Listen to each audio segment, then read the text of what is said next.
Attorney Claire, sinimplehang banatan si BP. Hindi raw sila magka-level.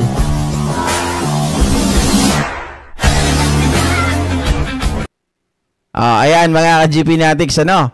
Mga kababayan, balik na naman tayo sa kwento dati. Kwentong lawyer versus lawyer.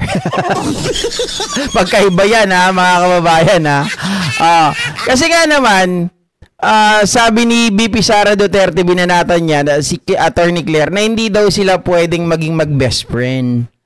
Sabi ni Attorney Claire, oo, naniniwala ako, sang-ayon ako dyan, na hindi tayo pwedeng maging mag-best friend. Mga kababayan, kasi ako, hindi ako kurap. Sabi niya gano'n, trial lawyer pa ako. Mayroong may banat. Ito po yun. Sabi ni BP, hindi ko best friend si Claire Castro. Wala akong best friend na ganyan mag-isip. Akala mo talagang talino niya eh, no? Nakuha na, Kamsat. Kala mo ang talino eh, mga itok-itok naman.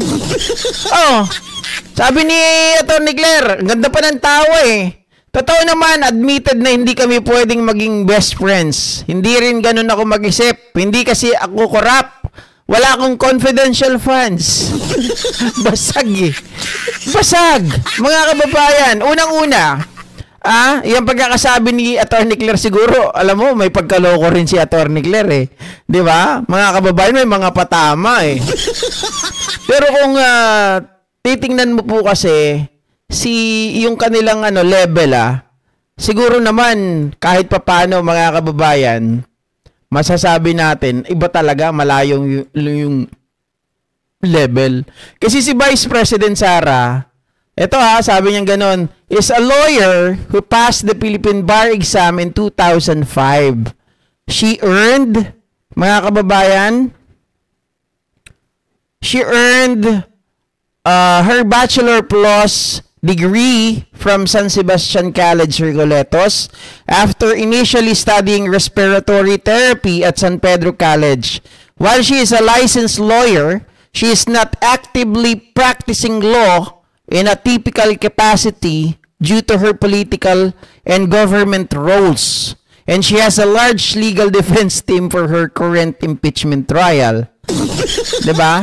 Mga kababayan. While, on the other hand, si Attorney Claire Castro or si Yusek ay itech. Ganito siya.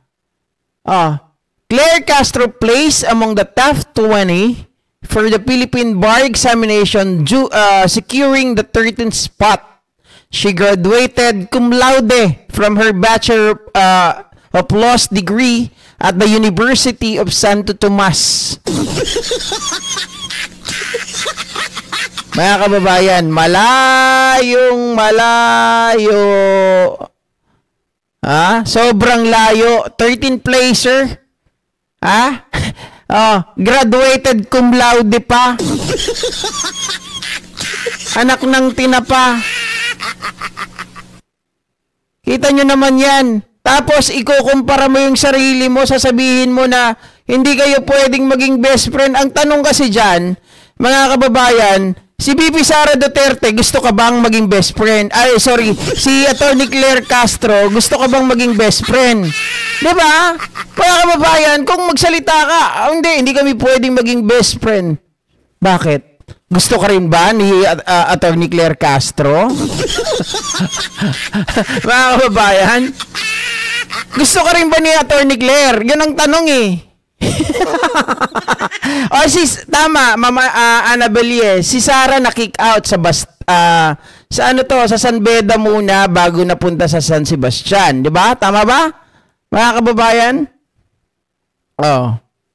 Sa San Beda muna siya na-kick out. Tapos nagpunta ng San Sebastian, mga kababayan.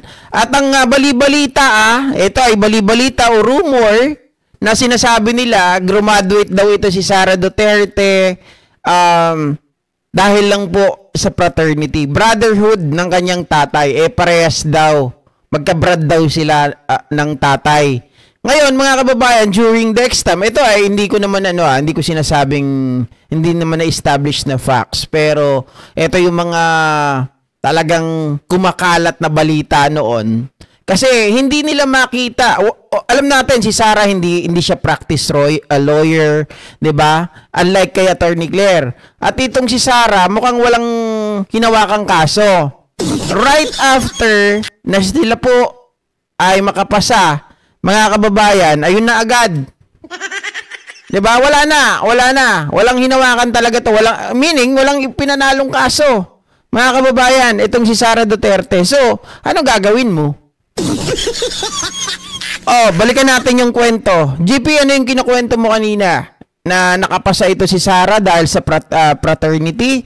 Well, yun ang sabi nila, mga kababayan. Nung ito daw si Sara Duterte ay nagde-take ng exam, ay doon sa kanyang papel sinusulat lang daw yung code doon para malaman ito ay anak to ng brother ko sa fraternity.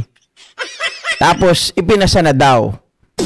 Yun naman ay lang mga kababayan na usap-usapan. Hindi ko po sinabing yun ay facts, okay?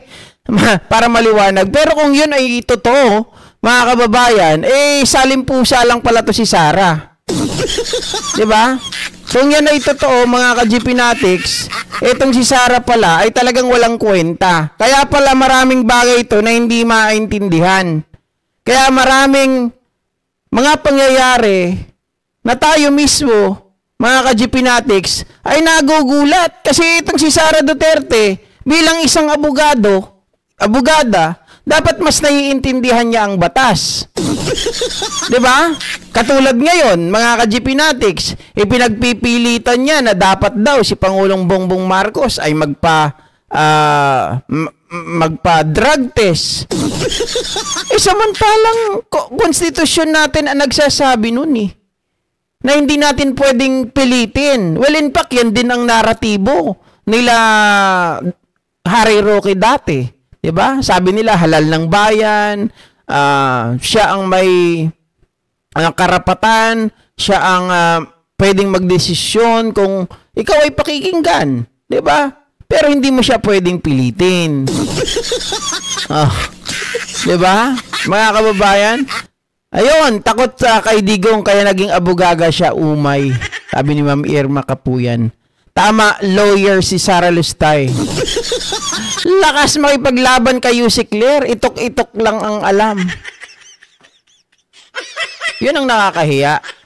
Ang lakas mong mang-insulto, di ba, sinasabi pa nga niya, kapatid daw ni Franz Castro.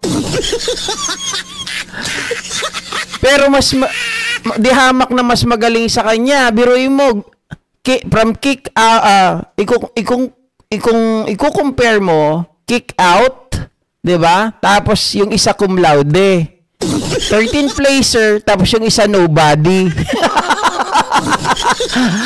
'Di ba, mga kababayan? Dinadaan na lang ni Sisa sa kapal na mukha, sabi ni Ma'am Allen Arsenas. Lawyer talaga si Sara, mahusay na sayadris.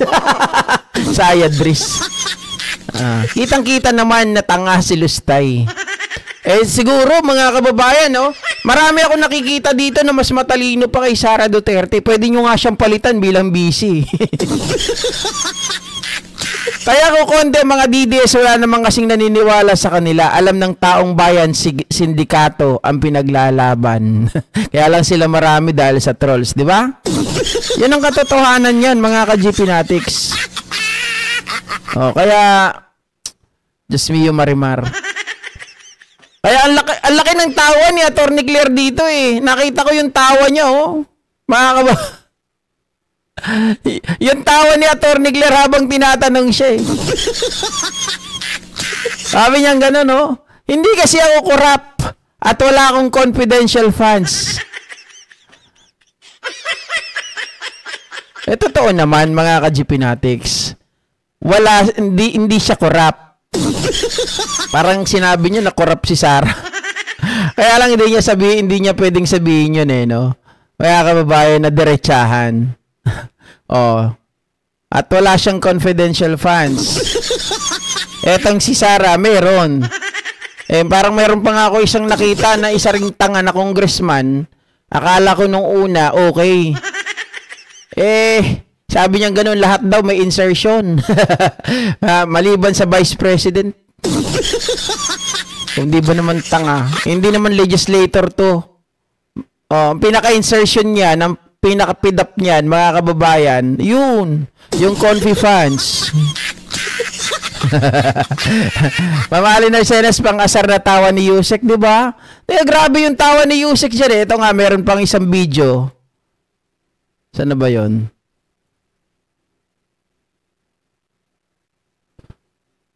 Hindi alam ata ni Ma'am Ano Teka lang guys. Ito.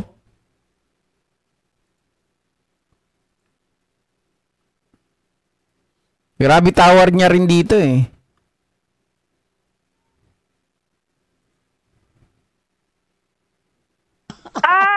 Hindi, nadinig ko nga, hindi daw kami pwede maging best friends. Kasi, tama ba ako? Yes, Magkaiba kami mag-isip.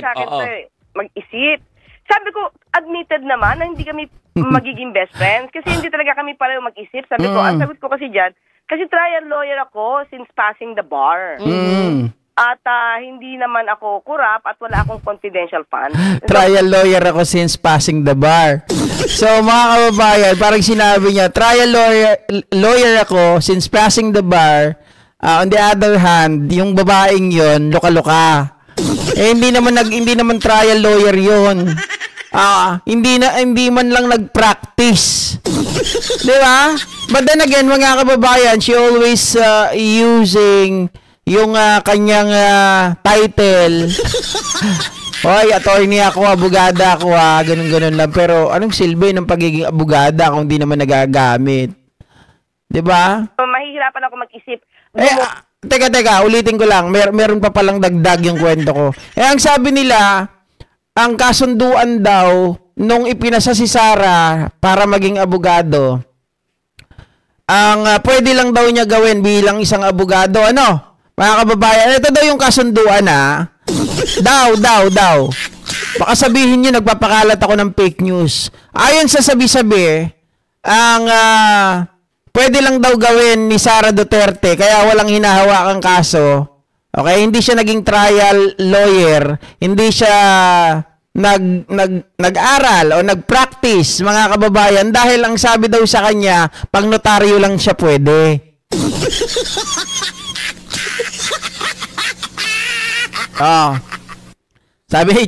Sabi ni Chess Master, saka di ako naniniwala na nakapas. Yun nga, Chess Master. Kaya daw nakapasa sa bar dahil daw sa impluwensya ng tatay niya. Impluwensya po ng tinatawag na brotherhood. Pinalusot ba? 'Di ba? Pinalusot. Tapos ang siste, meron daw silang kondisyon, okay, papasakita ha, kasi ang layo ng ang layo talaga ng iyong mga sagot. Walang tumama. Hindi aabot sa passing.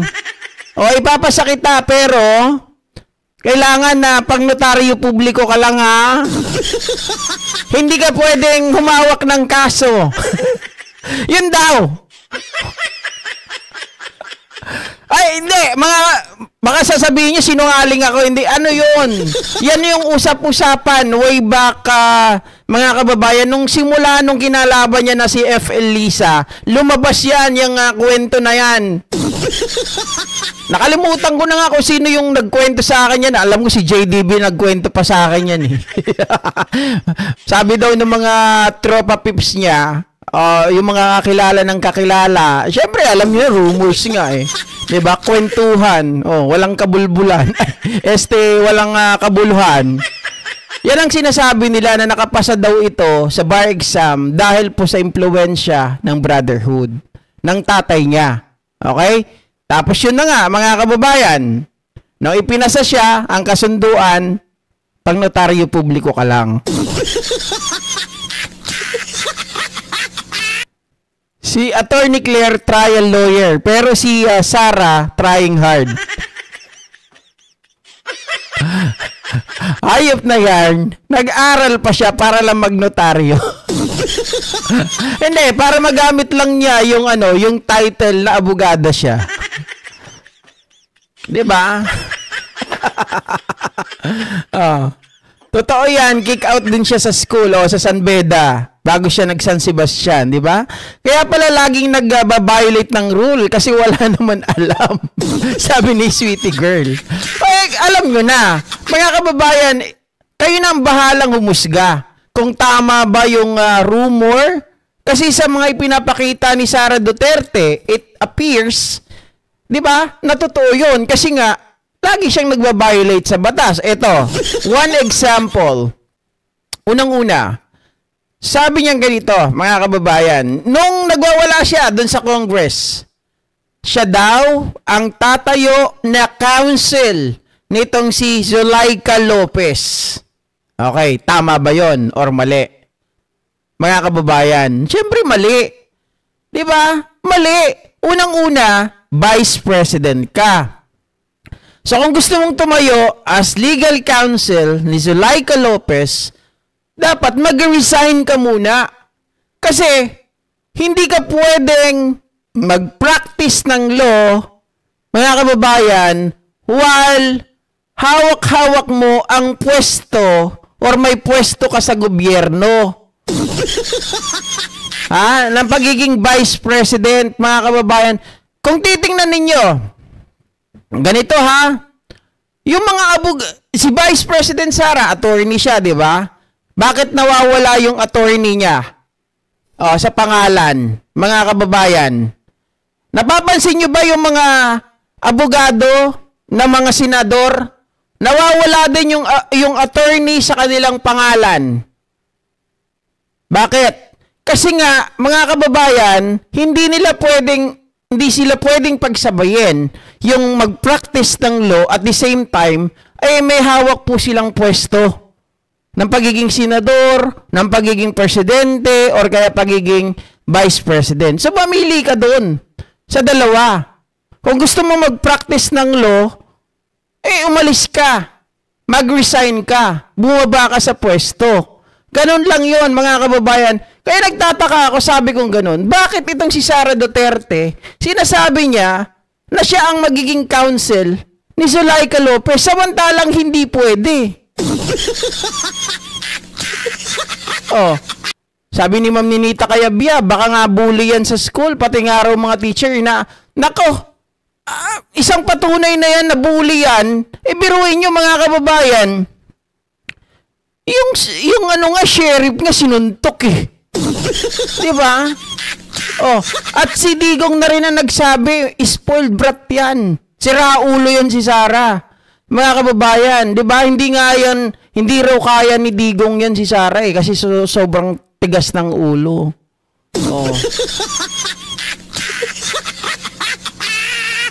At tigas ang ulo, diba, Mama Anabelye?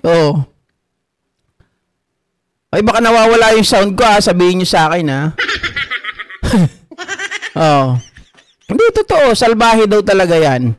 Sabi rin nila Las Cañas, Matubato, sino pa ba yun? Si Colonel, nakalimutan ko yung isang pulis. Di ba? Pero sabi nila Las Cañas, mga kababayan, mas malala daw yan kay Digong Duterte. Kasi si Digong, nagtatanong pa kung, mga kababayan, kung ano na nangyari dun sa tao. Pero kay Sara Duterte, nailibing nyo na ba? Diba? Yung kay Digong Duterte, napatay nyo na ba? Kay Sara, nailibing nyo na ba? Diba? Kung logic ang titingnan mo doon, mas malala yung isa, nailibing na. Yung isa, napatay nyo na ba? Means, wala ngang alam sa batas, sabi ni Mama Ross Channel. Maari, diba? Maaring kahit pa paano may alam siya dahil mayroon naman mga abogado. Kaya lang baka hindi talaga ginagamit. Or talagang walang alam. Tama kayo. Mukha pa nga lang ni Sara, mas mabait pang tingnan si Princess Fiona. Grabe naman yan. Ano pa ba yung naiwan natin na topic dito? Alam ko meron pang isa. Ay, eto. Mga kababayan. Oh. Sa lahat naman talaga ng mga tao na masaya, o ang mga DDS,